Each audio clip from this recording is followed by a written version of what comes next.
ಲಂಕೆಯನ್ನು ಬೆಂಕಿಗೆ ಆಹುತಿಯನ್ನಾಗಿಸಿದ್ದೇನೆ. ಆದರೆ ಸರ್ವವನ್ನು ಸುಟ್ಟಂತಹ ಅಗ್ನಿದೇವ ನನಗೆ ಯಾವ ಕೆಡುಕನ್ನು ಉಂಟು ಮಾಡಲಿಲ್ಲ. ಅರ್ಥವಾಯಿತು. ಸೀತಾಮಾತೆ ಅನುಗ್ರಹ ವಿಶೇಷವೇ ಹೌದು. ಶರದಿ ತೀರಕ್ಕೆ ಬಂದು ಬಾಲದ ತುದಿಯ ಬೆಂಕಿಯನ್ನು ಹೊಂದಿಸಿದೆ. ಸಂತೋಷದ ವಿಚಾರವನ್ನು ನಮ್ಮವರಿಗೆ ತಿಳಿಸಬೇಕು. ರಾಮಧ್ಯಾನವನ್ನೇ ಮಾಡುತ್ತಾ ಆ ಕಡೆ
ದಾಡಿನ ಬುದ್ಧಿಗಳು ನೀರಿವೇದ ಬಗೆಯು ಗಣಿಗಿರಲಿದೆಯ ಕೂಡಿಕೊಂಡು ಹೆಚ್ಚು ಸಂತೋಷ ಬರಬೇಡ ದುಷ್ಟ. ಅಂದು ನಿನ್ನ ದೌರ್ಜನ್ಯಕ್ಕೆ ಬಲಿಯಾದ ವೇದವತ್ಯ ದ್ವೇಷ ಸಮರವಾಯಿತೆನ್ನುವುದಾಗಿ ಎಂದಿಗೂ ಭಾವಿಸಬೇಡ. ನಿನ್ನ ಸರ್ವನಾಶಕ ಸಮೀಪವಾಯಿತು.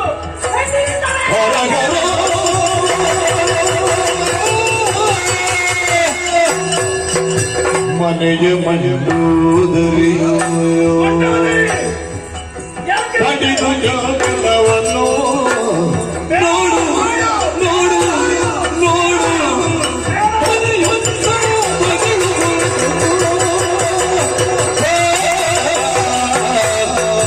ಕರುಣಿನ ಹೃದಯವೋ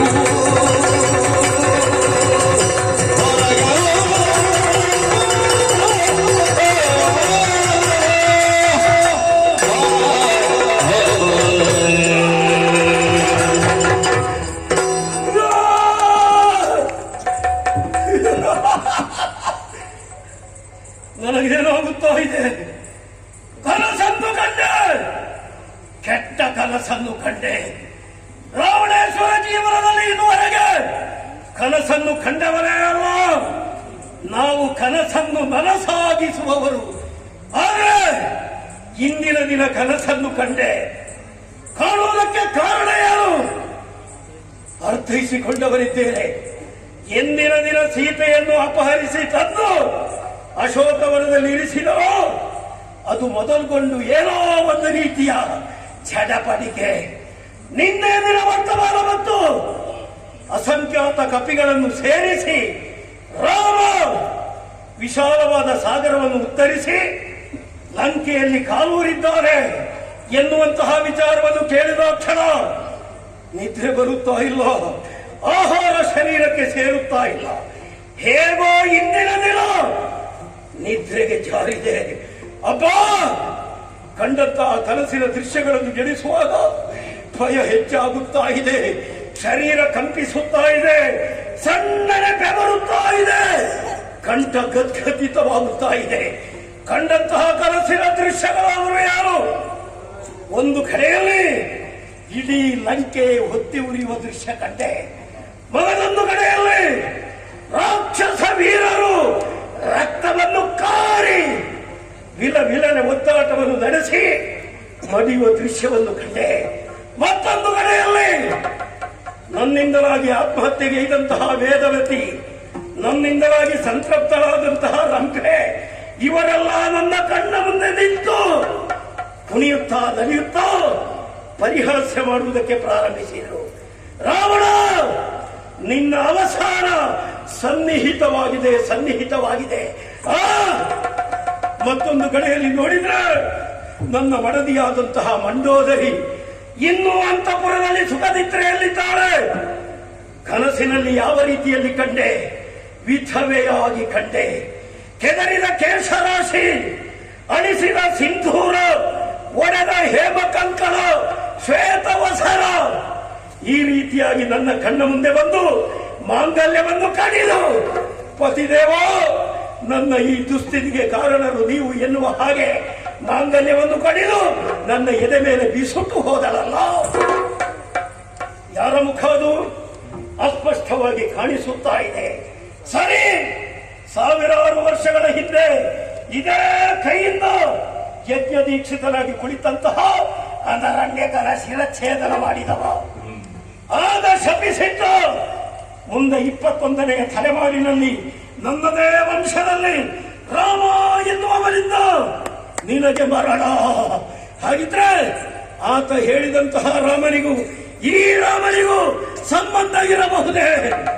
ಅಯ್ಯೋ, ದುರ್ನಿಮಿತ್ತಗಳು, ಅಪಶಕುನಗಳು, ಮರಣ ಸೂಚಕಗಳು. ಯಾಕಾಗಿ ಸೀತೆಯನ್ನು ಅಪಹರಿಸಿ ತಂದೇನೋ ಸೆರಗಿನಲ್ಲಿ ಕೆಂಡವನ್ನು ಕಟ್ಟಿದಂತಹ ಅನುಭವ ನನಗಾಗುತ್ತಾ ಇದೆ. ದೂರದಲ್ಲಿ ಸಂಚರಿಸುತ್ತಾ ಇದ್ದ ಕಾಳ ಸರ್ಪವನ್ನು ನನ್ನ ಕುತ್ತಿಗೆಗೆ ಸುತ್ತಿಕೊಂಡ ಅನುಭವ ನನಗಾಗುತ್ತಾ ಇದೆ. ಅಯ್ಯೋ, ಏನು ಮಾಡೋದ?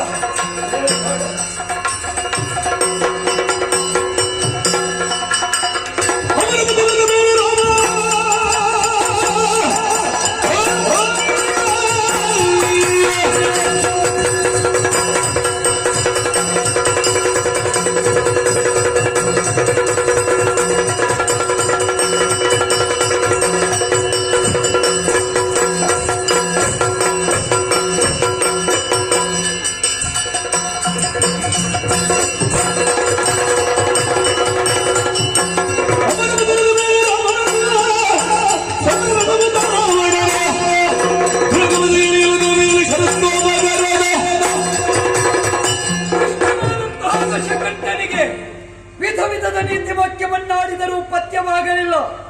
ಕದನವೇರ್ಪಟ್ಟ ಸಂದರ್ಭದಲ್ಲಿ ಬಂಧು ಮಿತ್ರ ಪುತ್ರ ಕಳತ್ರಾದಿಗಳನ್ನು ಕಳಕೊಂಡ.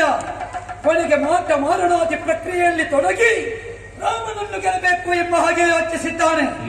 ಆದ್ದರಿಂದಲೇ ಅವನನ್ನು ವಿರೋಧಿಸುವುದಕ್ಕೆ ಬೇಕಾಗಿ ಪಾದಾಚಾರಿಯಾಗಿ ಗಮಿಸ್ತಾ ಇದ್ರೆ ಅಂಬರದಿಂದ ಇಳಿಯಲ್ಪಟ್ಟಿತು ರಥ. ಅಮರೇಂದ್ರ ಕಳುಹಿಸಿದ ರಥ. ಒಲ್ಲೆ ಅಂತ ಹೇಳಿದ್ರೆ ವಾನರರು ಹೇಳುತ್ತಾ ಇದ್ದಾರೆ, ರಾಮರಥೋತ್ಸವದ ಚಂದ ಕಾಣಬೇಕು ಎಂಬ ಹಾಗೆ. ಈ ಸಲ ಆದರೂ ರಾಮರಥೋತ್ಸವದ ಫಲ ಕಾಣಿಸದೇ ಇದ್ರೆ ರಾಮನ ಯೋಗ್ಯತೆ ಏನು ಅಂತ ಪ್ರಪಂಚಕ್ಕೆ ಗೊತ್ತಾಗುವುದಿಲ್ಲ. ಯಾರುತ್ತೇನೆ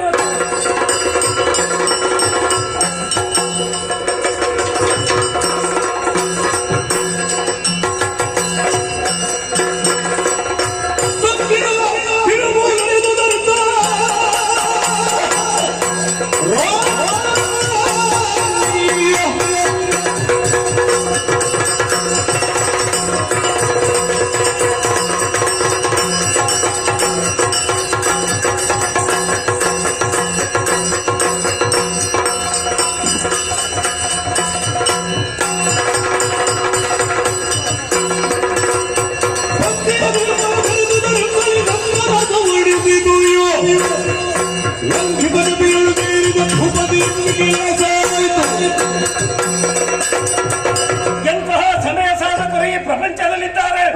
ಅರ್ಥೈಸಿಕೊಂಡೆ. ಮೊದಲಾದ ಮೇಘನಾದ ಮಣಿದು ಕಥೆಯನ್ನು ಕೇಳಿದ ಕ್ಷಣ ಹಾ. ದೇವೇಂದ್ರ ಹಾ. ನಿನಗಾಗಿ ಒಂದು ರಥವನ್ನು ಕಳುಹಿದ. ನಿಜ. ದೇವೇಂದ್ರನನ್ನು ಆಮೇಲೆ ನಾನು ನೋಡಿಕೊಳ್ತೇನೆ. ಹಾ. ತಂಗಿಯ ನಾಸಾಛೇದನದಿಂದ ಹಾ. ಪ್ರಾರಂಭವಾದಂತಹ ವ್ಯಾಜ್ಯ ಹಾ. ನಿರ್ಣಾಯಕ ಹಂತಕ್ಕೆ ತಲುಪಿದೆ. ಹಾ. ರಾವರಾವಣ ಯುದ್ಧ ನಡೆದೇ ಹೋಗಿದೆ. ಪರದೈ ಪರದರವಾಗಿ ಬಂದರುಳ.